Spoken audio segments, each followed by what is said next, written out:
আমার বিছানায় মাঝরাত্রির ঢেউ লাগলে আমি বেহুলাকে ডাকি, ও বেহুলা, তোমাকে বলবার কিছু কথা আছে আমার, শোনো।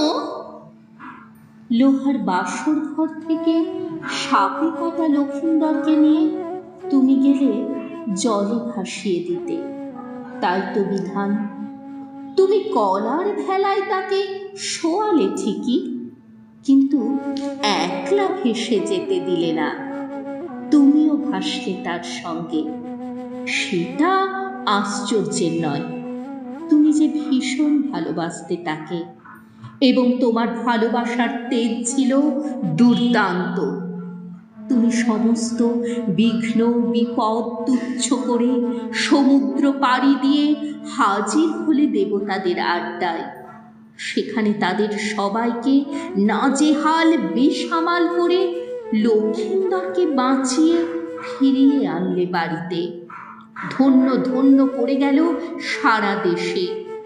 এ পুণ্যভূমির আকাশে বাতাসে স্লোগানের মতো ধ্বনি উঠল, এই তো পতিভক্তি, একেই বলে সতী সাধ্যি।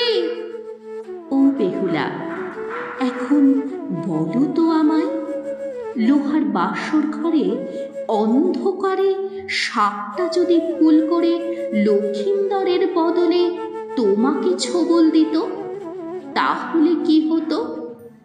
বেহুলা মুখ নিচু করে চুপ, কিছুই বলে না। তাহলে শোনো, কি ঘটতো আমি বলে দিই। লক্ষিন্দর যত্ন করে তোমাকে বয়ে নিয়ে যেত, যত্ন করে কলার ভেলায় তোমাকে শুইয়ে দিত, ভাসিয়ে দিত ভেলা।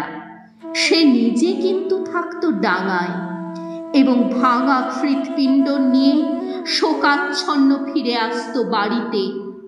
তোমার বিরহে সে দিন রাত ধিক ধিক আগুনে পুড়ত, দাঁতে দাঁত চেপে কোনো রকমে সংসারে টিকে থাকা আর কি।